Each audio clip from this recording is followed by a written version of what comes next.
It's been a while. Good morning mga boss. Ayan. So, medyo ang tagal nung nung huling vlog natin. Busy sa work eh. Si Daddy Opa, medyo busy. Kaya, ayan, manok na lang. Oh, galit na si manok natin. Okay. So, kumusta mga boss, mga sir, mga ma'am? Kumusta po tayo dyan? Kumusta ang breeding natin? Nabalitaan ko parang ang daming mga nag-quit ito ba, i-quit ba natin tong mga ganito? Ayan, si Una, yung aking unang free flight na free flyer na ibon na yan. Nag-5 na siya, oh. Ang cute niya, oh.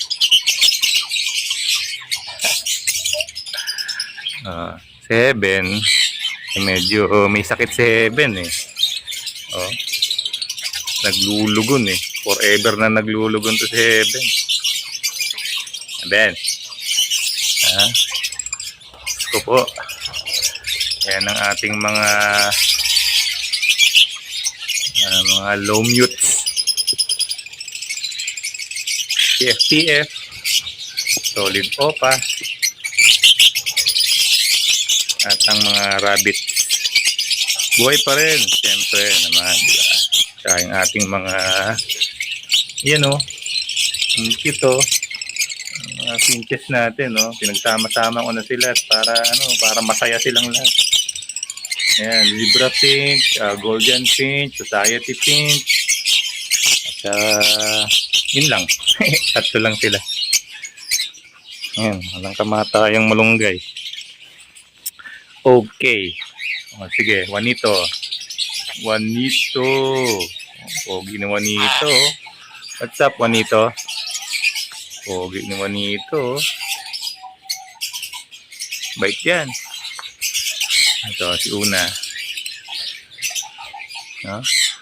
Una. Nangangagat si Una. Bait yan eh. Ayun na nga, paano ba? Ano bang nangyari at bakit biglang nagsisipag-quit na ang mga tropa natin, ang mga friends natin. Ayan, mga Dan Palo to. Visual Dan, mga Opa Dan, tapos yung mga split Dan na mga Opa. Ayan, cock and hen. Ito yung Diamond Dove nating pangmalakatan. Galing kay Sir Trek 7. Papiron. Baka naman. Ayun pa. Lucinos. Deck. Albino. White bulls. Yellow bulls. Ayan. Heaven, Heaven. Ano ba? Heaven, nag-quit na raw sila, Heaven. Ito, ikit na ito. Ayan. Ewan ko, pero siguro kung talagang di na kaya, ganun talaga. Pero para sa akin, itong dami na to, hobby na lang din. May mga benta-benta pa rin. Kasi kung aasahan mo talaga yun, mas maganda na gawin mo na lang siya hobby. Isipin mo na lang na hobby. Yan, ayun itong tatlong to, ewan ko. Ito yung mga ligaya sa ibunan yung tatlo na yan. Bakit kaya? Kasi kaya ng parent. Ay, namumula yung mata. Tsaka ayun Diluti. Diba? Ayun ang mga ligaya ng ating ibunan. Kahit na sipagbagsakan ng presyo, mataas ng bili ng patuka, hindi natin mapipigilan yan. Isisi natin lahat kay BBM. BBM tsaka kay Inday Sara. Kung binahagi ni Inday Sara yung kanyang 430 million na confidential fund, baka medyo gumanda-ganda ang presyohan ng ibon. the connection. Ewan natin. Ito si Bird to. Ito yung unang-unang ano ko, paanak na low mute lang na perso na naging free flight ko. Free flyer siya, pero wala na eh. Medyo wild na ngayon. Ayan.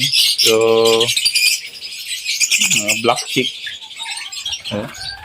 Mga black chickie. Bakit ang dami ng black chick ko?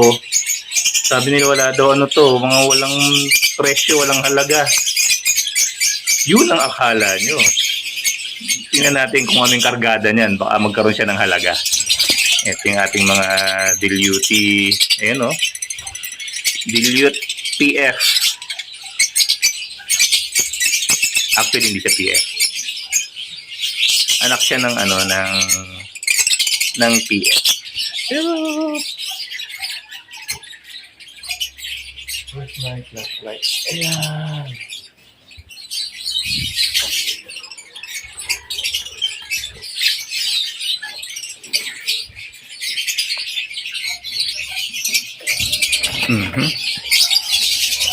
Ilibot na lang natin kasi para maligayahan tayo. Tingnan mo, basta yung mga nag-aaswang-aswang ng ganyan.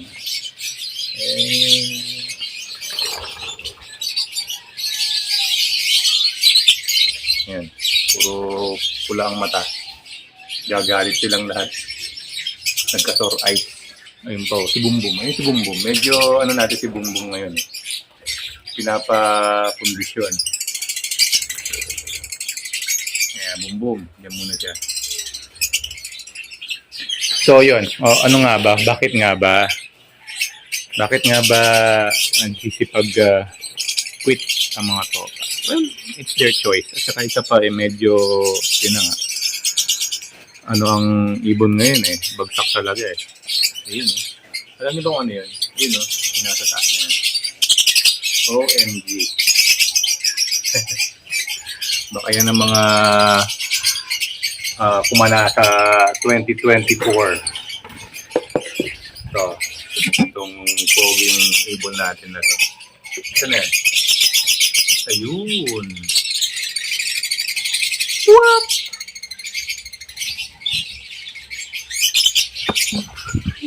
Ano yan mga boss? Nayasa.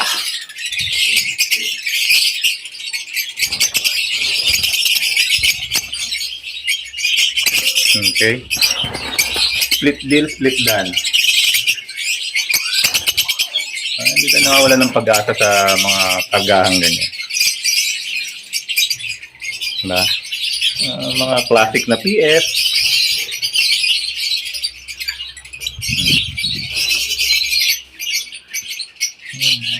Ano lang.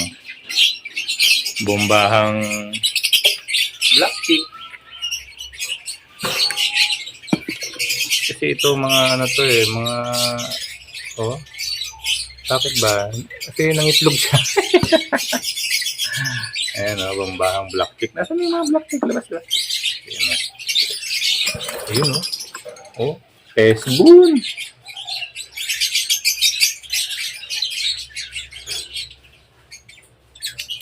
Ano kayang karga nito? Abangan natin pag nagpisa. Abangan natin siya pag namisa. Okay? So, ayun. Okay, sige. Start tayo ulit. Kumusta mga boss? Welcome back to me, Daddy Opa. Ng ABBB Aviary. Dito po tayo sa Kappa Starlock. Sa may Donel, Kappa Starlock or Patling, kung tawagin nila. Papansin ko bagsakan ng presyo ang ibon is export ganyan dahil medyo mababa ang bilihan, mataas ang patuka, mataas ang vitamin, walang benta, tapos ang danpalo ngayon grabe presyo, nakakaiyak. Pero, yun andyan na siya Ano pa bang gagawin natin? Meron akong kaibigan na nagsabi, diyan papasok ang iyong mental capacity. Yun, shout out Boss Rocus, Boss Jeff. Ano bang ibig sabihin nun? Walang mangyayari lalo kung sa panahon ng bagsak ang presyo, bagsak ang ibon, tapos saka ka pasusuko, papaano na? Paano ka makabawi? Paano ka makapag-breed ng maayos ulit kung panghinaan ka ng loob? Oo, ano dun na, siyempre talagang sasambilihin, hindi mo na kayang i-maintain. Well, kung talagang hindi kaya, ano pa nga ba, benta mo na lang. Pero ito, ako, pinipilit ko, well, kasi hobby na rin para sa akin, talagang noon pa man, talagang gusto kong ibon eh. At saka masaya ako na makapagpalabas ng mga mutations na ganda, yung gusto ko talaga. Kahit na napakatagal, lalo ngayon, ewan ko ba, sa loob ng isang taon, itong 2023 at saka yung kalahati ng 2022, grabe. Nag-pandemic din yata itong aviary ko. Wala ganong produce. Yung mga in-expect ko na magpuproduce, mga nabalot, na ganyan, na siguro dahil sa init, tapos pag ngayon tag-ulan, taas ang humid, alam mo yun, dapat talaga siyempre, tayo ng mga breeders, alam naman na natin yan, no? Na kung mataas ang humid, ano bang gagawin mo? Kung masyado mainit, ano bang gagawin mo? Yan, may mga solusyon naman, kahit pa paano. Kung wala kang air condition sa aviary mo, may mga solusyon, di ba? Yan, may mga solusyon, yan. Para sa akin, tuloy natin. No?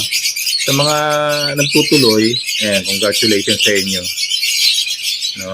At kaya natin yan. Taon na rin pa rin natin ng pag-iibon.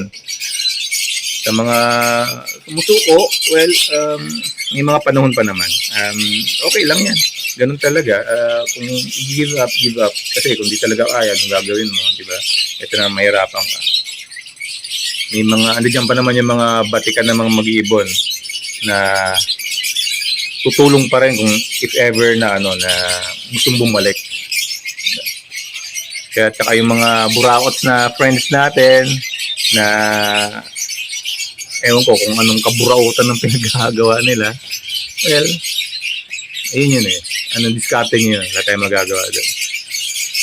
Diskarte ninyo yun. Huwag na lang kayo mandamay.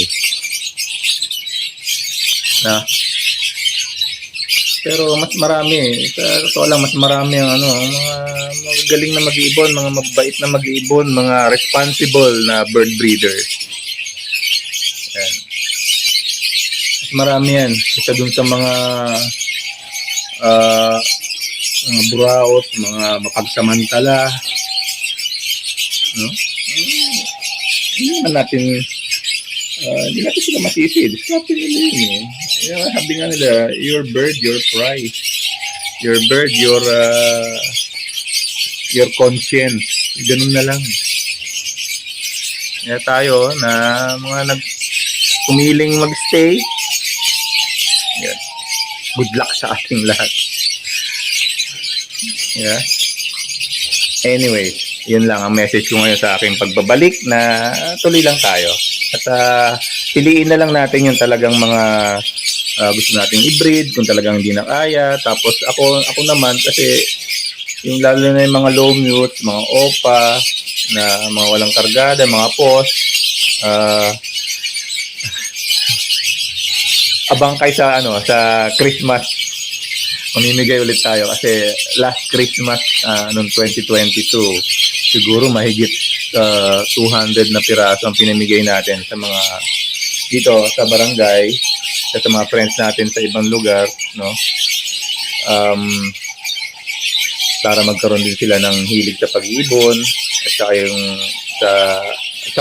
attraction kasi merong isang ditong school na naglagay sila ng cage sa kanila ng parang flight cage sa school nila. Yun, binigyan natin ng ibon yun para magkaroon sila ng attraction sa mga bata. Diba? So, ganoon na lang. Kung hindi nyo na kayang i-breed, mamigay na lang tayo. Diba? Basta yung mga ibang breeds natin dyan, yung mga pangmalakasan na sinasabi nila. I-breed lang, i-breed. Kahit na bumagsak ang presyo, bumagsak ang bentahan, basta yung quality mo, tuloy mo lang. Huwag kang masisira sa quality mo. Bahala sila, yung iba, bahala sila. Basta yung quality mo, tuloy mo lang. Yung program mo sa breeding, tuloy mo lang. Diba? Tuloy lang. Dating ang panahon na magbabalikan yung mga yan. Tignan mo. Yung mga classic na Lutino, Albino, Cremeno, mga classic yung mga walang opa. Tapos ngayon, meron na mga opa, mga par blue na talagang pangmalakasan, diba? Pale fallow na bio, green lalo na. Ang ganda ng green na mga pale fallow. Ako gusto ko yung mga yan. Kaya hindi nawawala ang mga palitan ko ng pale fallow. Mga classic dilute, green, the best, blue, Vaio, yan, mga matataas na uri ng mga dilute. Vaio. Ayan, no? Ayan, gaya niyan, no? Yung dalawang yan, no? Tapos lagyan mo siya ng kung meron kang mga pyesa, lagyan mo siya ng pyesa ng kulay yung mata ng dilute mo. Upahan mo na rin. Lagyan mo na rin ng opa. May mga aqua dyan. Good for you guys. Aqua, pale faded, gray wing, at saka yung mga yellow face. Yun, yung mga malalakas na yun eh. Pero ako, gusto ko ng gusto ko yung black chick. Yan, mga Alpsuan, Rosiculis. Meron pa tayo niyan. Ayun, no? Nag-breed pa ako ng Alpsuan. Yan, no? Yung Alpsuan ko, nag-breed pa ako ng mga yan.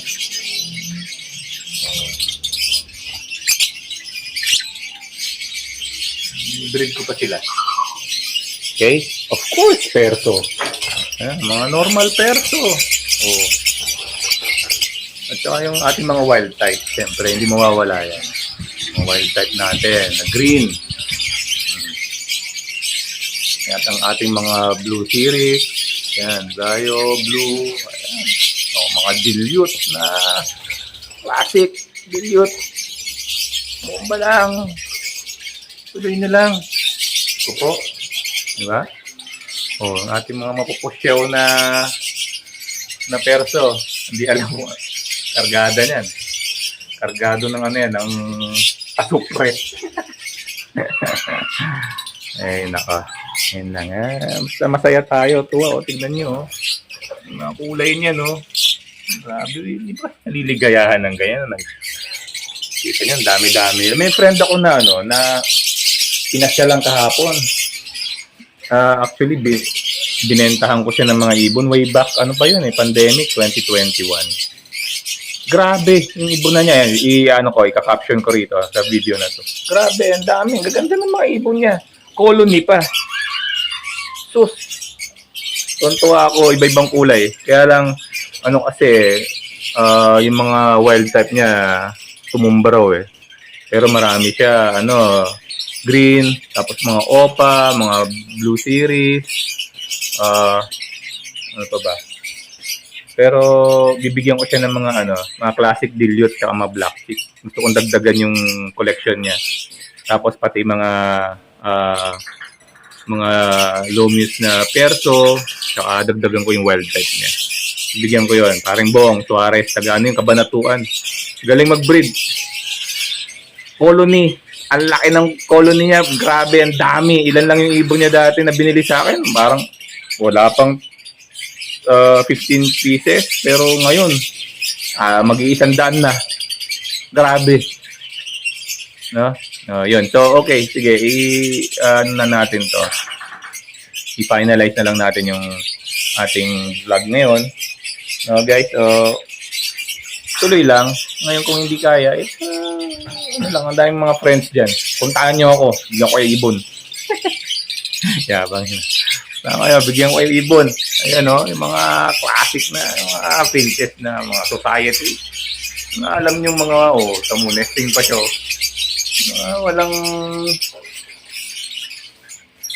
Kala nyo na mga wala ng halaga. Darating ang panahon. Yung mga ganyang labas sa pinula sa tiles na yan, no? Puti-puti, oh. Chlorinated na ibon. Yan yung mga magbibigay sa atin ng kaligayahan. Yung presyo siguro. Yeah. Alright, so kumusta kayong lahat at ito po si Daddy Opa. Ayan, pabalik tayo. Alright?